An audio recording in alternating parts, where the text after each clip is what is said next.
राम राम जी। आत्मा मंथन में आपका स्वागत है। अब हम मूलांक 8 वालों के बारे में बात कर लेते हैं। आपके लिए स्प्रेड क्या कहता है?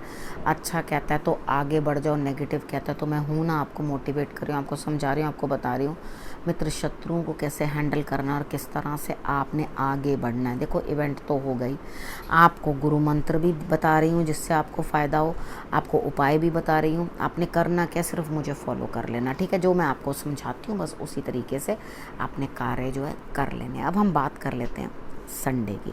संडे वाले दिन लग रहा है आप खुश हो, लेकिन आपके काम जो हैं, खुश रहिए, कोई परेशान होने की ज़रूरत नहीं है, लेकिन आपके जो काम है ना वो टल रहे हैं, ठीक है? यानी कि संडे वाले दिन भी आपके कोई काम होने वाले नहीं हैं, आपके काम लटकते रहेंगे। सब्र करो, इंतज़ार करो, ठीक है?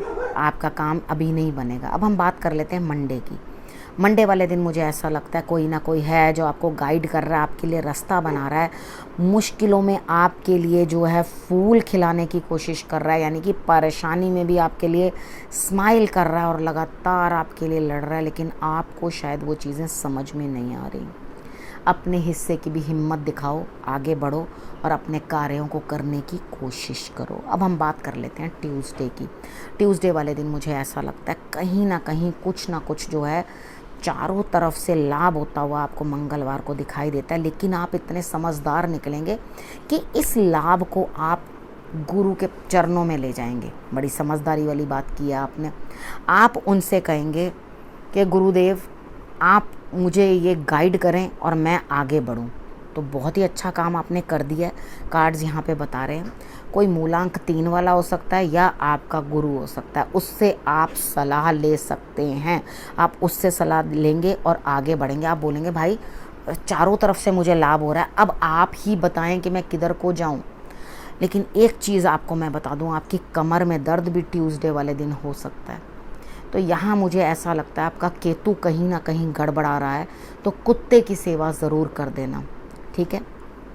उसके बाद अगली बात, वेडनेसडे की बात कर लेते हैं। वेडनेसडे वाले दिन मुझे ऐसा लगता है आपके लिए ईश्वर आपको सारे रास्ते बता रहे हैं, आपको समझा रहे हैं, लेकिन आप अपने कान क्यों बंद करके बैठे हैं, क्यों नहीं समझ रहे? यहाँ पर पुरानी बातों को ले लेकर रोज़ आना और रोज़ उस चीज़ के ऊपर लंबी लंबी बहसबाजी करना, उसे छोड़ दो।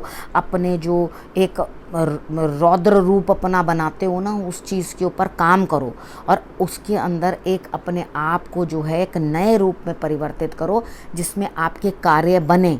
उसके बाद हम बात कर लेते हैं थर्सडे की। थर्सडे वाले दिन मुझे ऐसा लगता है आपके सारे काम कंप्लीट होने वाले हैं, लेकिन आपका क्या इनिशिएटिव रहेगा उसमें? कुछ भी नहीं, बैठे बिठाए काम होंगे। यानी कि यहाँ कहीं मुझे भाग्य की सपोर्ट ही मिलती हुई दिखती है, तो यहाँ पे आपका कोई इनिशिएटिव मुझे दिखाई नहीं देता। तो करना क्या, अपने गुरु को प्रणाम करना।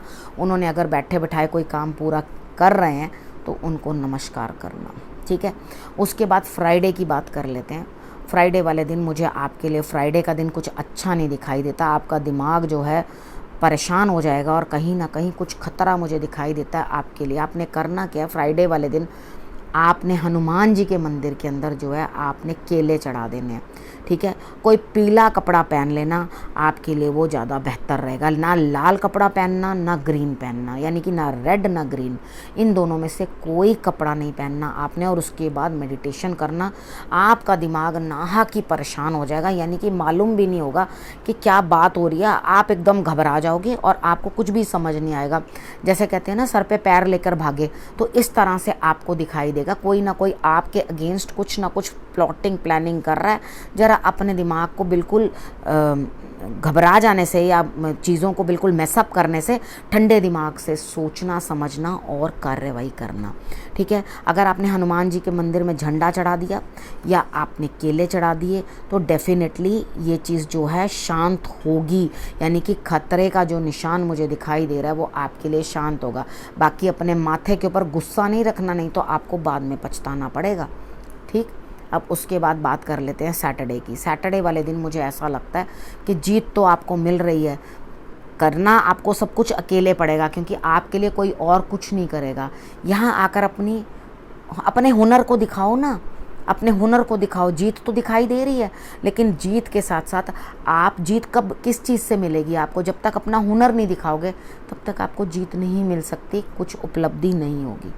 अब आपके लिए मैंने सैटरडे तक की कर दी है प्रेडिक्शन। अब उसके बाद मैं आपको बता देती हूँ गुरु मंत्र। देखो, 2 चीज़ों का तालमेल बना के रखो जिसका नाम है दिमाग और दिल, ठीक है। उसके बाद मेडिटेशन भी करो और दुनियादारी के काम भी करो। जब आप मेडिटेशन करोगे तो दिमाग जो है वो शांत रहेगा, सही दिशा में प्रगति मिलेगी। मेडिटेशन करने का यही मतलब होता है कि आप चीज़ों को समझ सको। लेकिन जो बहुत ज़्यादा खाता है या बहुत ज़्यादा सोता है या बहुत कम खाता है या बहुत कम सोता है, वो दोनों ही मेडिटेशन के लायक नहीं होते, ठीक है। सॉरी टू से वो लोग उस चीज़ के अंदर कॉन्सेंट्रेट कर नहीं पाते, ठीक है। जो ज़्यादा ज़रूरत से ज़्यादा खाएगा वो तो उसको बैठते ही नींद आ जाएगी। जो खाएगा ही नहीं उसको वीकनेस फील होगी। उसके बाद जो बहुत ज़्यादा सोता होगा तो वो मेडिटेशन के लिए 5 मिनट नहीं बैठ सकता, ठीक है। और जो बहुत कम नींद लेता है उसको भी बेचैनी रहती है, वो भी योगाभ्यास के लिए सही नहीं होता, योग के लिए सही नहीं होता, ठीक है। तो आपने अपने आप को इन चीज़ों में बैलेंस करना है। इन चीज़ों को बैलेंस करो और उसके बाद जो है सही रहेगा।